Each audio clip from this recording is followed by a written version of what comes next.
Good day, leaders. This is Michelle, the creator and host of the MCP PhD video podcast, where I discuss leadership and organizational change with everyday leaders. And today's guest is Robert White. Let me introduce him to you really quickly. And then today, he is going to go over his top 3 strong suggestions for organizational leadership. Robert was born in a high school gym in Ravenswood, West Virginia. He moved to Green Bay, Wisconsin at the age of 8 and grew up there. He currently lives in Wheat Ridge, Colorado, which is a western suburb of Denver.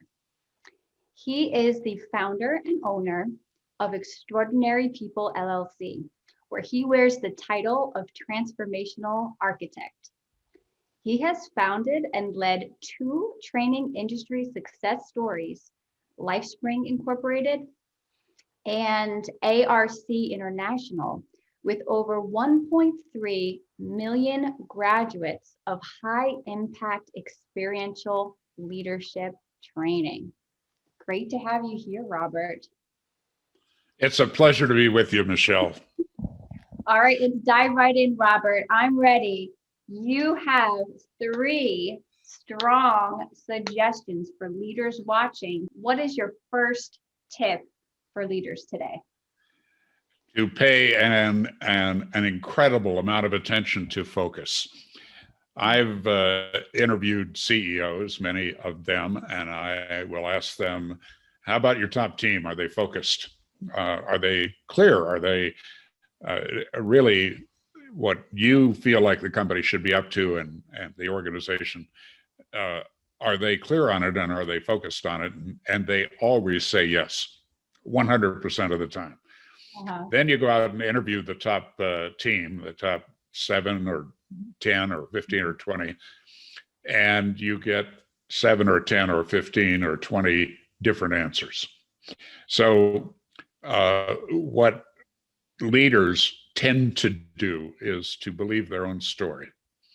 They get wrapped up in it and they think because they said it once or twice, or they put it on a sign on the wall, or even on a coffee cup, or other giveaways and banners and posters and all of that stuff, they think that everybody's clear. And the reality is that in most organizations, certainly more than 50%, the top team is not focused on the same thing. The people in sales are, it's pretty clear they're focused on selling, or maybe they're not, frankly. And the people in service are focused on something totally different. And the people, so it's one thing to read the book on customer service and say the customer comes first. And, there's all these truisms and there's always a latest book on it. And when it gets right down to it, it's a group of people that are not really headed in the same direction. They're not really focused. And so that's accepting that, realizing that, hey, maybe my people are not as clear as I think they are, is something that's incredibly valuable. And then taking responsibility for that and beginning to communicate in a different way and frankly in a more powerful way, and getting your own belief that everything is okay out of the way. And yet at the same time, it's not like a negative, horrible thing. It's just another job of leadership. But the first of the 3 qualities that we've learned over time that really effective leaders practice is to pay an inordinate amount of attention to focus, and to do it again and again and again. Blame, shame, and regret get amplified in organizations that would delight any psychologist as ripe material to put his kids through college, because he's going to make a lot of money if they ever really step up to that. But adding to blame, shame, and regret is not a healthy way, whether it's in a family or a group of friends, or certainly not in an organization. And it's easily triggered. So taking personal responsibility is the first step. having that awareness and then being responsible about it, and then beginning to communicate, and not from a standpoint of making yourself right, which automatically produces other people feeling wrong. Going to the CEO and asking some good questions.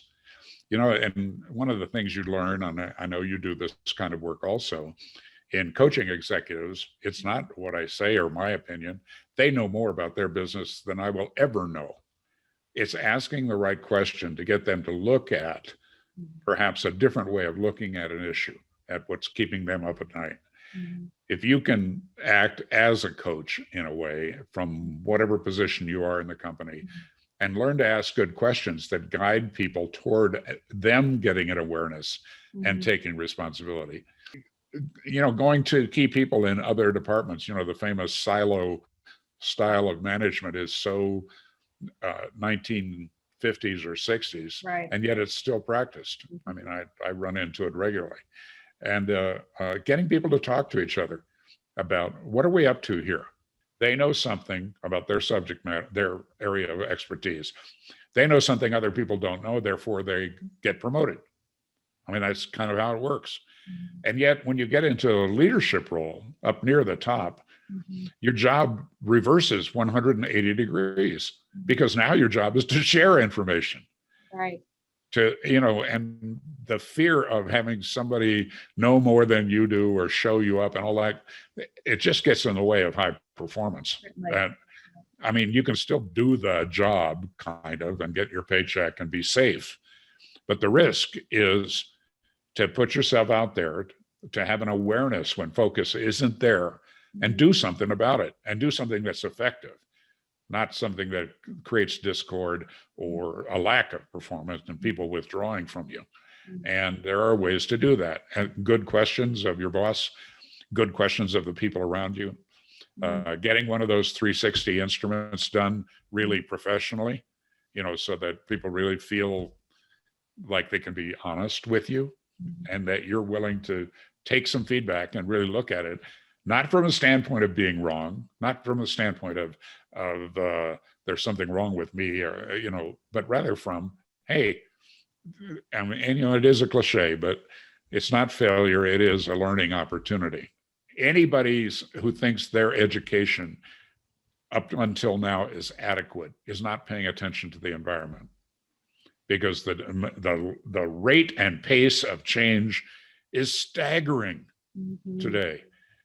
And what you were educated for, and even your life experience, is inadequate to the future. It's just a hard reality. You better be learning and growing. Let's go to tip number 2.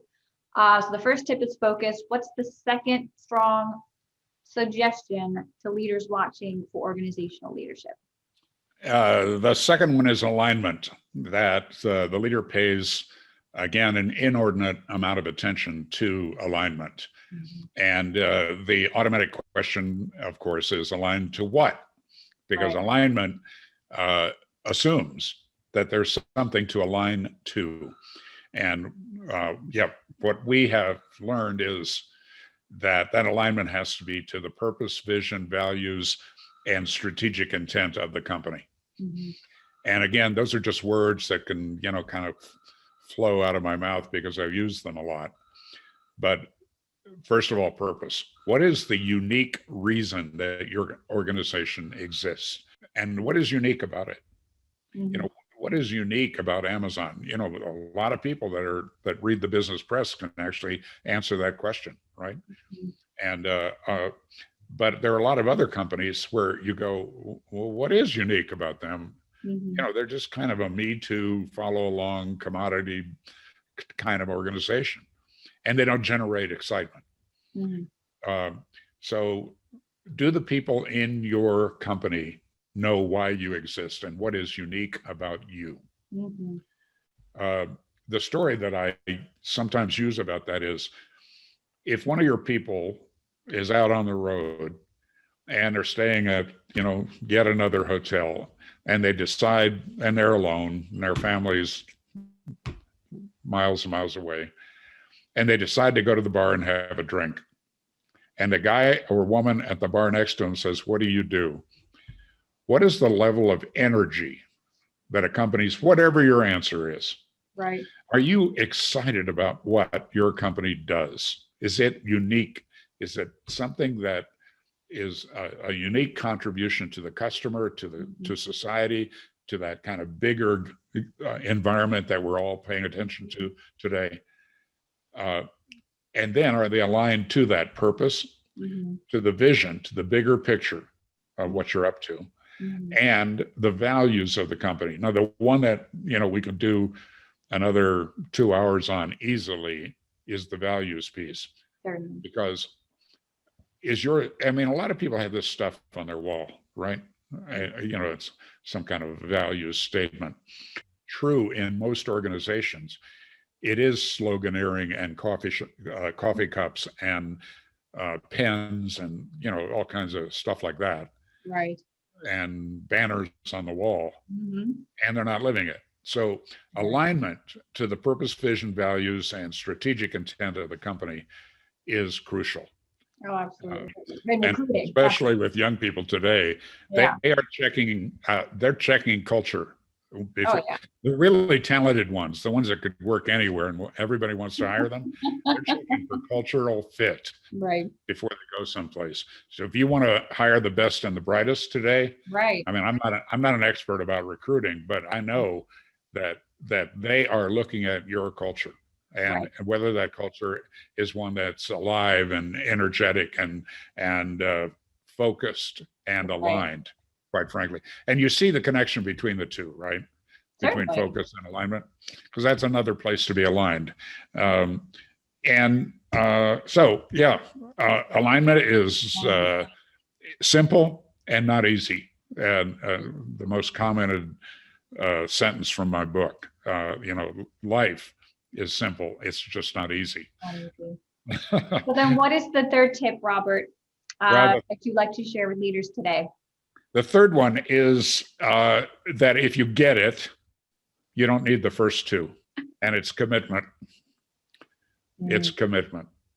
If you are generating a culture of commitment, you can almost forget about everything else. Now, you shouldn't, particularly because of legal constraints and other things, but there are so many examples of bizarre success stories because they were committed out of their minds.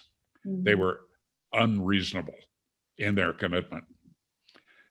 So, unfortunately, the guy that I'm blanking on the exact name of this company, the shoe company that donates a pair of shoes for everyone they sell, Zap. Not Tony Hsieh, who just right. Oh my goodness. Yeah, who unfortunately died recently. There was everything wrong with that company except they were committed out of their minds. And he lived that. But boy, he knew how to generate commitment. I sold my first major training company, Lifespring. So we had 70 full-time trainers in ARC. I don't know the number for Lifespring, but I'm going to guess 30 or 40 full-time. And what they were able to do was to get the trainers to hold each other accountable. Wow. Whoa. How powerful is that? Yeah. They didn't depend on management to hold them accountable. They did it with each other. And these are, very skilled facilitators, very skilled human beings. Yeah. And, but they did it from a basis of commitment. If we're really committed to what we're doing here, we can't afford for you, my fellow trainer, to be off track. I don't care if your wife yelled at you before you went to work. I don't care if your husband is ill. Are you committed to this work? They operated from that. I saw it again and again and again. What are some tips that leaders watching can take to instill that high level of commitment across the organization? Well, there's a famous one-liner. I think it's from Mark Twain, and I'm not sure, but it's never ask a barber if you need a haircut. Don't ask Robert White if what you should do about this, because he's going to answer in a way that could appear self-serving. Look, we had 14,000 graduates at JP Morgan Chase. We have 18,000 graduates at Duke Energy. We went right down to the people that climbed the poles, and Textron and Progressive Insurance, and the list goes on and on. Mm-hmm. Because what those leaders saw was that it isn't just the latest book. Mm-hmm. It isn't a video. It is getting our people together and having them co-create through high impact experiences, mm-hmm. the company that we want to create here. And so it ultimately, it's more personal development than organizational tinkering. The only thing that's unique about a leadership role, mm-hmm. I mean, there's a lot to those jobs, but the unique part is the creation, the communication, and the maintenance of a purpose, vision, and values for the company. That's their biggest job, and yet it's the one they tend to pay the least attention to. Fantastic, Robert. I want to, first of all, I want to thank you. I love those 3 tips because, again, focus, alignment, and commitment are your strong suggestions for leaders watching. What leadership resource are you sharing with leaders today that you think they could benefit from? Part of it is connected to the quote that I gave you, and that is a specific kind of reading that goes beyond the doing and is more about your being. Most executives are very good on the doing side of things, mm-hmm. and it's also a Western culture. We're about doing. Mm-hmm. And the East, and I've spent almost half my working life abroad, mm-hmm. in Asia. They pay more attention to your state of being. So, have you read Man's Search for Meaning, mm-hmm. or the Bible, or Norman Vincent Peale, or the list goes on? Are you reading good novels? Have you actually read some Mark Twain? Have you read Shakespeare? Because those lessons, those are all about people. And that's the side of growth and development. On my little offering is that for the last 12 years, I've published a weekly email called An Extraordinary Minute with Robert White. And I take a quote from somewhere I read a lot, so I'm gathering information all the time, and then I comment on it. I would say, I've never really measured this, but I would say 75% of those little 1-minute reads that come out every week are about your being, not about doing. So if people are interested in that, they can register at extraordinarypeople.com. Cool. extraordinarypeople.com, and on the homepage there's a thing where you can sign up. Fantastic. Thanks, Robert. My pleasure. I'm now going to read your quote that you'd like to share with us today, and then I'm going to ask you why you picked that quote, which may tie into what you just shared, but I love it. Again, repetition is the mother of learning, so it doesn't hurt to reinforce a good message. All right, so your quote is from Viktor Frankl, and the quote is, "Between stimulus and response, there is space. In that space is our power to choose our response, and in our response lies our growth and our freedom." Ooh, I love that quote. Well, Frankl's book is still selling. And of course, he was a prisoner in the death camps with the Nazis. And he noticed something. And that was that if you wanted to survive, you had to have a purpose that was bigger than just physical survival. Mm. And so I wrote a book about it. And it's for me, I read a lot and I have a lot of favorites, quite frankly. So saying one favorite is difficult, but that's pretty close to the top, mm-hmm. for me.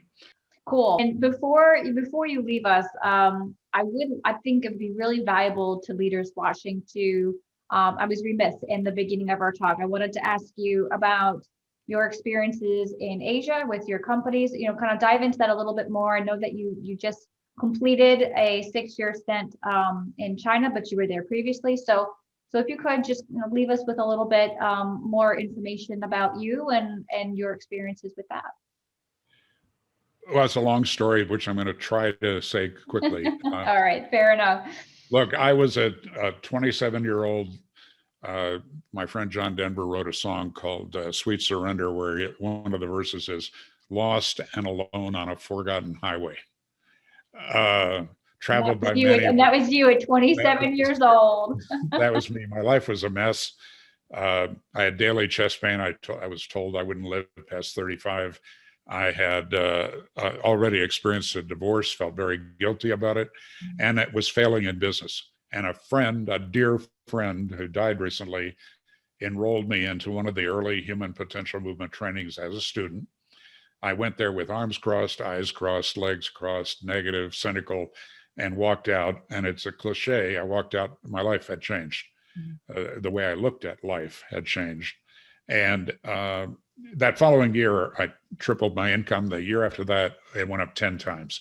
And not one word was said about success in the training, by the way, or about money.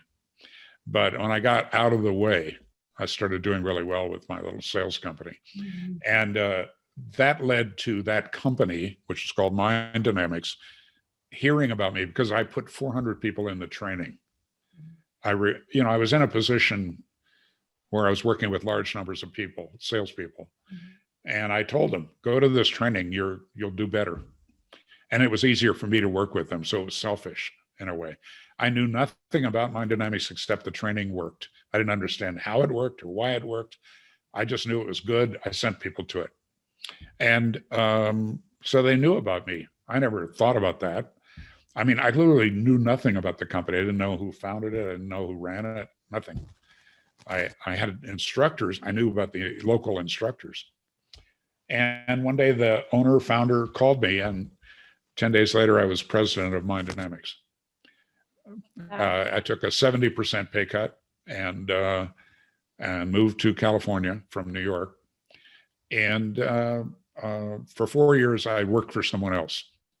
But it was reasonably entrepreneurial because the owner and I, it didn't have the term then, but we were aligned in what we were up to. And I also, at that time, after 2 years, but in the first 2 years, I ran the US business and I went through the trainer training, which, was an incredible transformative experience for me. I mean, I was pretty good on the business side of things, but that really woke me up to what the deeper meaning of the training was. But the last 2 years, I ran around the world setting up foreign subsidiaries. Incredible experience for a guy in his early 30s. But we set up a company in Copenhagen, in Munich, in Rome, in London, in Helsinki, of all places. A good friend of mine just moved there, so she's freezing. I mean, she's from Hong Kong and she's freezing. But the one country, and I set up a company in Australia. The one company I said no to was Japan. I spent a week there. It was confusing. It was expensive. The language is backwards, and a lot of the power of the Mind Dynamics training was based in the precise use of language. And we were in overwhelm. So I said no. And then for the next 2 years, somebody from that company that wanted to sponsor us in Japan called me every month. When are you coming to Japan? And I was polite, but I kept saying no. And then the owner, the co-owner of that MDI company died his hobby, unfortunately, was antique airplanes. And he flew a P-51 into the side of a California mountain and died without a will. And I ended up working for a probate judge, which was like the worst experience in my life. So I quit and I founded this company called Lifespring. And every month, a startup, Every month they called me from Japan. And then one day, and this is how I learned about focus, alignment, and commitment, by the way, about purpose, vision, and values and strategic intent. I learned it through failure with Lifespring. Not failure of the company, they went on to do great work, but failure personally. And so I quit my own company and sold the company to my team for nothing down and forever to pay. And they took longer than forever to pay. It's an old line, but it's true. And the phone rang, and the people from Japan. So now I've put all my money into Lifespring. I've got a wife and a family and a mortgage and no job and no money. And they called me and they said, come for 3 months, set up a program, and we'll pay you for 1 year. So when people say, did you go to Asia because of your vision, because of your desire to support people? The answer is no. I really needed a job, and so as an independent contractor, I went there for 3 months and stayed 12 years the first time. So 12 years. Yes. So we built a company that had training centers in 7 Japanese cities, 2 in Taiwan, 1 in Hong Kong, 1 in Guangzhou, 1 in Sydney, 1 in Manila. We had one briefly in Korea, which failed. But we became the largest training company in Asia, 240 people, 70 full-time trainers. Frankly, made a ton of money, did a lot of good, published a couple of coffee table books, One World, One People, and One World, One Child, that raised almost $1 million for children's charities, because along the way I adopted 2 special needs kids and got interested in that. And then was divorced, and then met the love of my life, who didn't want to live in Japan. So I moved back to the US, originally here in a kind of exclusive area of Denver, and then met John Denver, did some work for him and his charity, ended up moving to Aspen, Colorado, and semi-retired. And the business part of that story is, I skied 80 days a year. We had 2 birth children and 2 adopted special needs kids. And I traveled for 6 months with John, doing a program called Higher Ground about creating a sustainable future based on Bucky Fuller's work. And I went to 41 countries. I had a lot of fun, raised some great kids, became a reasonably good skier, and didn't kill myself. Tried several times, but didn't succeed, and lost control of my company. And that's when I learned about focus, alignment, and commitment. Because when it's an old line that when the cat's away, the mice will play. Mm-hmm. And so my not paying attention to my company and not being the thought leader that they needed and wanted led to key people leaving en masse.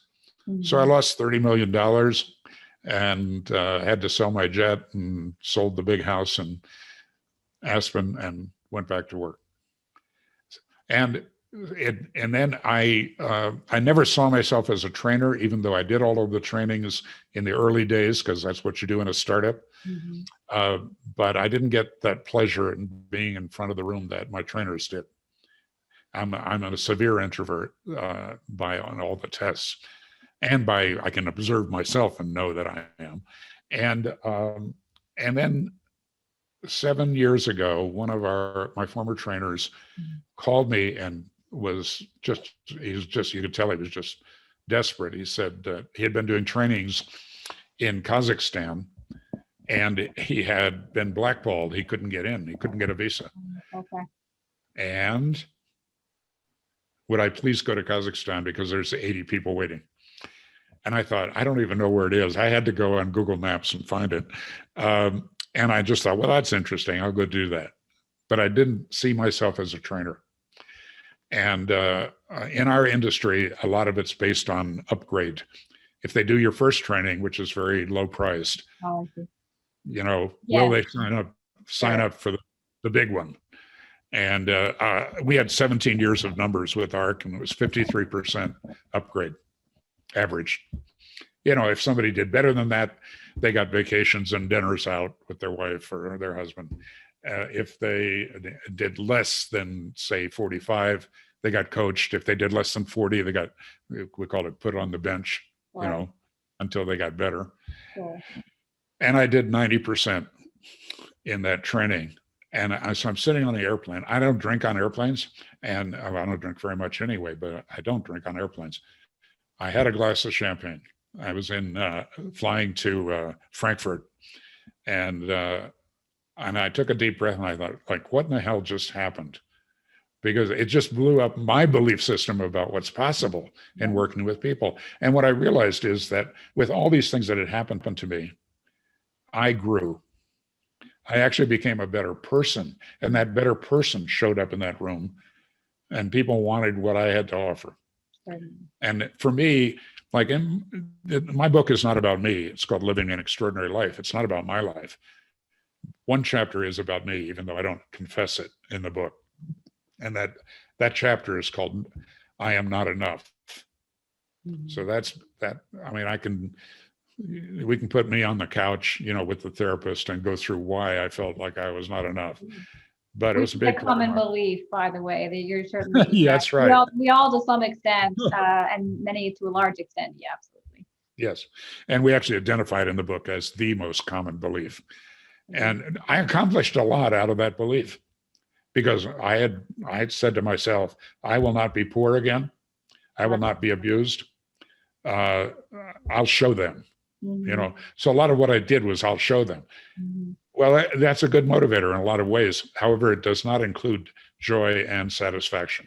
It just, sorry, they don't come from that motivation. Right. And what I started realizing, and this is only 7 years ago, is that I am enough. That I've learned a few things. I have some abilities, and I've done some good things in life. I've made some mistakes. Mm-hmm. I've paid some pretty heavy prices for those mistakes, but I'm a pretty good guy. And so that led to my finally saying yes to going back to Asia. So I moved originally to Hong Kong and then to mainland China. I did I think I made a contribution. I had a lot of fun. It's a fascinating culture that I had never really dug into. Mm-hmm. And I set a new rule for myself, which I recommend to leaders, is that when I go someplace, when I go do a training, go do a coaching, I add a day or two on the front or back end of it to be with people, right. Go see what they're proud of. What do they want to show me? And I saw the most amazing thing. That's maybe a subject of another talk, but so I had a great experience. And then 2 years ago, the Chinese government, because of the fractured relationship we have with them now, banned all American trainers from doing our kind of work in China. So I lost 80% of my income overnight. And that expression that your biggest strength, when carried too far, becomes your biggest weakness? Yes. Well, I have a big strength called persistence. I don't give up easily. Other people might call it stubborn. And it might be true. And so I don't want to say I wasted a year, but I should have recognized reality quicker, I believe. And then the virus hit. So, right. So I decided to come back to the U.S. Robert, I think it is so fascinating. I'm sure viewers watching will feel the same. It is so fascinating to hear someone's journey, not just what they do. It's how did that person get to where they are today. And, I think that we learn best from hearing stories that we all can relate to. I've learned a lot more from divorce and business failure than I've learned in any other way. And both were humbling and both created an opportunity to learn. Absolutely. And, my job at this point in my life is to give back, to contribute. Thank you, Robert. And leaders watching, be proud of yourself for what you're juggling. Between now and the next video, think about how you can do the same.